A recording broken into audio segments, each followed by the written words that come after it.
Welcome to Bahujan times. ఇప్పుడు headlines చూద్దాం. విశాఖపై ప్రత్యేక ఫోకస్ పెట్టిన సీఎం జగన్. అయోధ్య శ్రీరాముడికి అలంకరించిన ఆభరణాల లిస్టు ఇదిగో. దేవరా షూటింగ్ లో సైఫ్ అలీ ఖాన్ కు గాయాలు, ముంబైలో శస్త్రచికిత్స.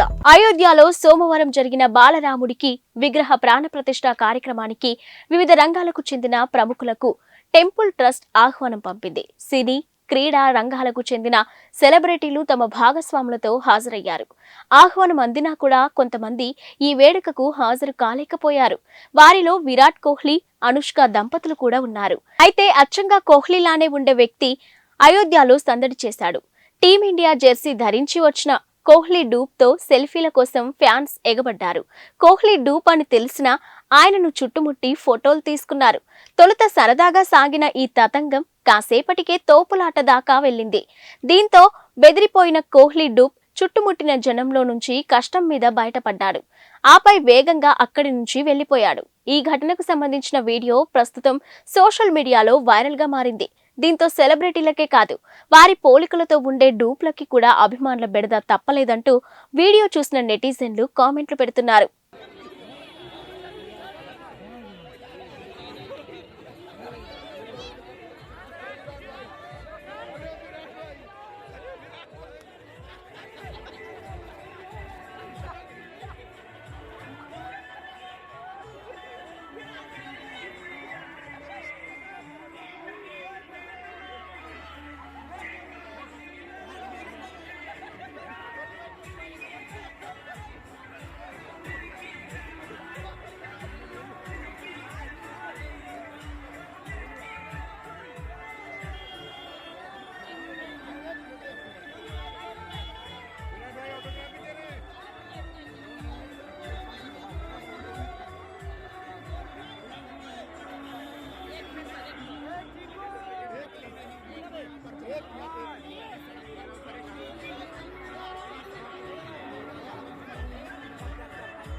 అయోధ్యలో బాలరాముడి ప్రాణప్రతిష్ఠా క్రతువు సోమవారం అంగరంగ వైభవంగా జరిగింది.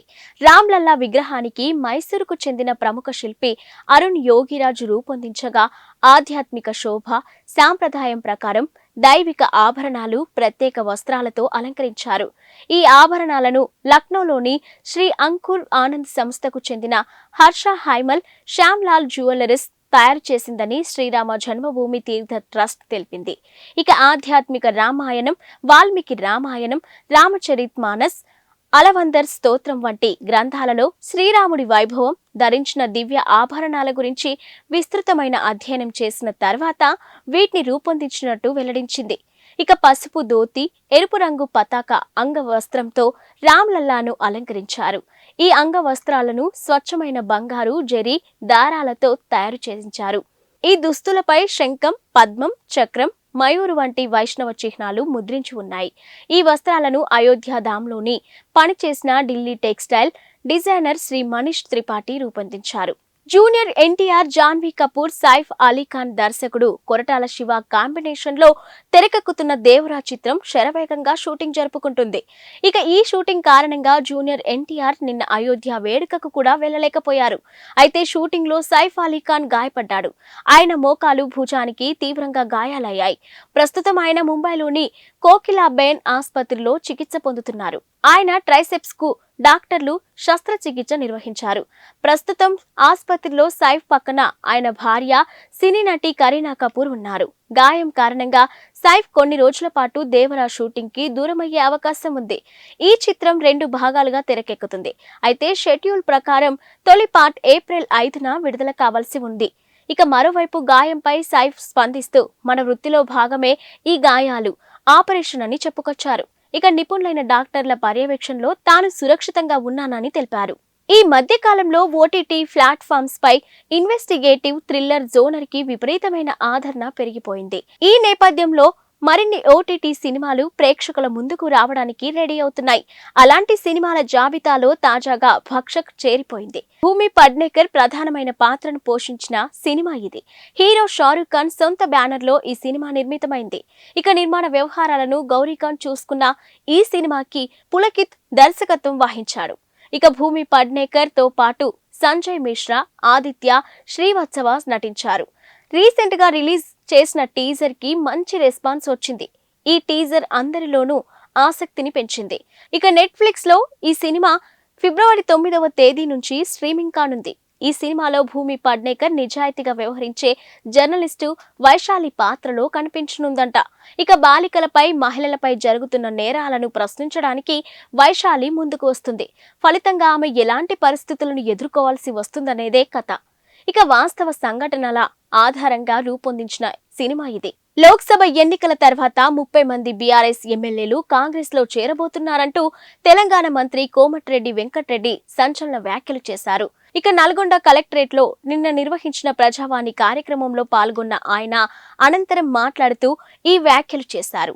తెలంగాణ కోసం మంత్రి పదవిని సైతం వదులుకున్న తన గురించి మాజీ మంత్రి బీఆర్ఎస్ నేత జగదీష్ రెడ్డి మాట్లాడడం విడ్డూరంగా ఉందని పేర్కొన్నారు. ఇక యాదాద్రి, భద్రాద్రి థర్మల్ విద్యుత్ కేంద్రాల్లో అక్రమాలతో పాటు ఛత్తీస్గఢ్ లో కరెంటు కొనుగోళ్లలో అవినీతి బయటపడుతుందన్న అక్కసుతోనే ఆయన తనపై ఆరోపణలు చేస్తున్నారని ఆగ్రహం వ్యక్తం చేశారు. ఎన్నికల సమయంలో ఇచ్చిన 6 గ్యారంటీలను 100 రోజుల్లో అమలు చేసి తీరుతామని పునరుద్ఘాటించారు. Team India star batsmen Shubman Gill, cricket దిగ్గజం సచిన్ టెండూల్కర్ తనయ సారా టెండూల్కర్ ప్రేమలో ఉన్నారంటూ చాలా కాలంగా ప్రచారం జరుగుతున్న సంగతి తెలిసిందే. వీరిద్దరూ పెళ్లి చేసుకోబోతున్నారంటూ గతంలో వార్తలు కూడా వచ్చాయి. అయితే వీరి మధ్య రిలేషన్షిప్ పై ఎవరూ ఇంతవరకు బహిరంగంగా స్పందించింది లేదు.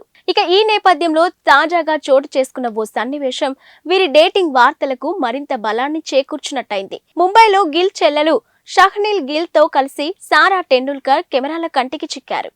ఇక ఒకే కారులో ఇద్దరు ఉండగా కొందరు వీడియోలు తీశారు. దీనికి సంబంధించిన ఫోటోలు, వీడియోలు సోషల్ మీడియాలో వైరల్ అవుతున్నాయి. ఇక ఇటీవల ఇండియాలో జరిగిన వన్డే ప్రపంచ కప్ లో భారత్ ఆడిన అన్ని మ్యాచ్లకు సారా టెండూల్కర్ హాజరైంది. ఇక గిల్ సెంచరీ కొట్టిన ప్రతిసారి ఆమె లేచి నిలబడి చప్పట్లు కొడుతూ సందడి చేసింది. ఇక గిల్ ప్రేమలో సారా ఉంది కాబట్టే ఆమె అంత సంతోషానికి గురవుతుందని ఎంతో మంది వ్యాఖ్యానించారు.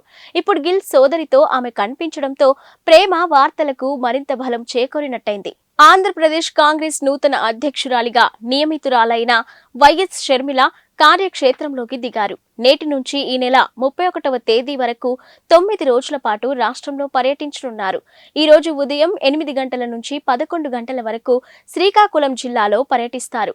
ఇక పార్టీ పరిస్థితిపై ఇచ్చాపురంలో నేతలతో సమీక్షిస్తారు. ఆ తర్వాత పార్వతీపురం చేరుకొని మధ్యాహ్నం 2 గంటల 30 నిమిషాల నుంచి 3 గంటల 30 నిమిషాల వరకు మన్యం జిల్లాకు సంబంధించి సమీక్షిస్తారు. అనంతరం విజయనగరం చేరుకొని సాయంత్రం 6 నుంచి 7 వరకు జిల్లాలపై సమీక్ష నిర్వహిస్తారు. ఇక విశాఖపట్నం, అల్లూరి సీతారామరాజు, అనకాపల్లి జిల్లాలు, ఎల్లుండి 25న కాకినాడ, అంబేద్కర్ కోనసీమ, పశ్చిమ గోదావరి జిల్లాలను, ఇక 26న తూర్పు గోదావరి, ఏలూరు, ఎన్టీఆర్ జిల్లాల్లో పర్యటించి పార్టీ పరిస్థితిపై సమీక్ష నిర్వహిస్తారు. 27న గుంటూరు, పల్నాడు, 28న బాపట్ల, ప్రకాశం, నెల్లూరు, 29న తిరుపతి, చిత్తూరు, అన్నమయ్య, 30న శ్రీ సత్యసాయి, అనంతపురం, కర్నూలు, 31న నంద్యాల, వైఎస్ఆర్ జిల్లాల్లో పర్యటించి పార్టీ పరిస్థితిపై సమీక్ష నిర్వహిస్తారు. అయోధ్య రామ మందిరంలో బాలరాముడి విగ్రహ ప్రాణ ప్రతిష్ఠ కార్యక్రమం నిన్న అంగరంగ వైభవంగా జరిగింది. ఇక స్వామివారికి ప్రధాని మోదీ తొలి పూజలు నిర్వహించారు. ఈ కార్యక్రమానికి దేశవ్యాప్తంగా ఉన్న వివిధ రంగాల అధిరత మహారథులంతా కలిసి తరలి వెళ్లారు. ఇక 7,000కు పైగా వివిఐపీలు హాజరయ్యారు. ఇక ఆలయ ప్రాంగణం సినీ సెలబ్రిటీలతో కలకలలాడింది. టాలీవుడ్ స్టార్ జూనియర్ ఎన్టీఆర్ కు కూడా ఆహ్వానం అందినప్పటికీ ఆయన అయోధ్యకు వెళ్లలేదు. దీంతో ఆయన ఎందుకు వెళ్లలేదనే చర్చ జరుగుతుంది. అయితే దేవరా సినిమా షూటింగ్ లో బిజీగా ఉండడం వల్లే ఆయన అయోధ్యకు వెళ్లలేదని చెప్తున్నారు. షూటింగ్ షెడ్యూల్ ముందే ఫిక్స్ అయిపోవడంతో తారక్ వెళ్లలేకపోయారట.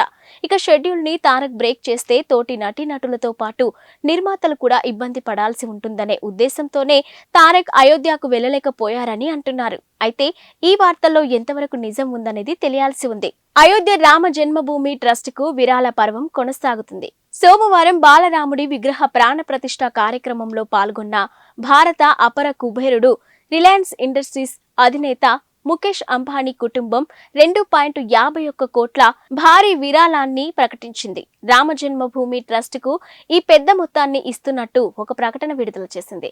ఇక ముఖేష్ అంబానీ తన కుటుంబ సభ్యులతో కలిసి శ్రీరామ జన్మభూమి తీర్థక్షేత్ర ట్రస్ట్ కు 2.51 కోట్లను విరాళంగా అందించారు.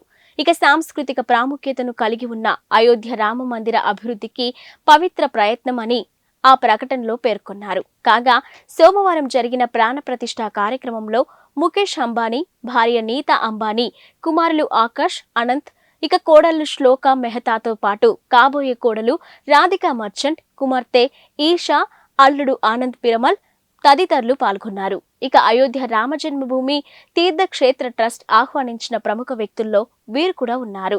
ఇక రాముడు విచ్చేస్తున్నాడని, దేశం మొత్తం రామ్ దీపావళిని జరుపుకుంటుందని ప్రాణ ప్రతిష్ఠ కార్యక్రమంలో ముఖేష్ అంబానీ అన్నారు. జనవరి 22న దేశం మొత్తానికి రామ్ దీపావళి వ్యాఖ్యానించారు. ఇక ఇది చారిత్రాత్మక రోజు అని నీతా అంబానీ కూడా అన్నారు. ఇందుకు సంబంధించిన వీడియోలు సోషల్ మీడియాలో వైరల్ అవుతున్నాయి. అగ్రరాజ్యం అమెరికాలో మరోసారి కాల్పుల కలకలం రేగింది. ఇల్లినాయ్ రాష్ట్రంలోని షికాగోలోని 2 ఇళ్లపై కాల్పులు జరిపిన ఓ దుండగుడు 7 ప్రాణాలు తీశాడు. ఇక కాల్పుల అనంతరం అక్కడి నుంచి పరారయ్యాడని పోలీసు అధికారులు వెల్లడించారు. ఇక దుండగుడి కోసం వేట కొనసాగిస్తున్నామని తెలిపారు. ఇక నగరంలోని జోలియట్లోని వెస్ట్ ఎకర్స్ రోడ్లో ఉన్న 2200 బ్లాక్ లో ఈ కాల్పులు ఘటన జరిగిందని, నిందితుడిని రోమియో నాన్స్ గా గుర్తించారని, ప్రస్తుతం అతను పరారీలో ఉన్నాడని వివరించారు. ఇక 2 ఇళ్లపై కాల్పులు జరిపాడని, మొత్తం 7 మృత్యువాత పడ్డారని Joliet police chief Bill Evans మీడియాకు వెల్లడించారు. ఇక నిందితుడు నాన్స్ 23 ఏళ్లు ఉండగా కాల్పులు జరిగిన ప్రాంతానికి సమీపంలోనే నివసిస్తున్నాడని తెలిపారు.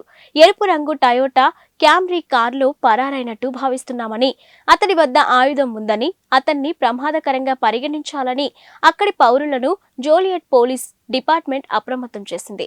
ఇక నాన్స్ కి సంబంధించిన సమాచారం, అతడి జాడకు సంబంధించి ఏవైనా వివరాలు తెలిస్తే స్థానిక పోలీసులకు సమాచారం అందించాలని కోరారు. కాగా అగ్రరాజ్యం అమెరికా కాల్పుల ఘటనలతో వణికిపోతుంది. ఇక గణనీయ సంఖ్యలో మరణాలు నమోదవుతున్నాయి. ఇక ఈ ఏడాది మొదటి 3 వారాల్లోనే 875 తుపాకీ కాల్పుల మరణాలు నమోదైనట్టుగా గణాంకాలు చెప్తున్నాయి. ఇవి ఇప్పటివరకున్న బులెటిన్ అప్డేట్స్.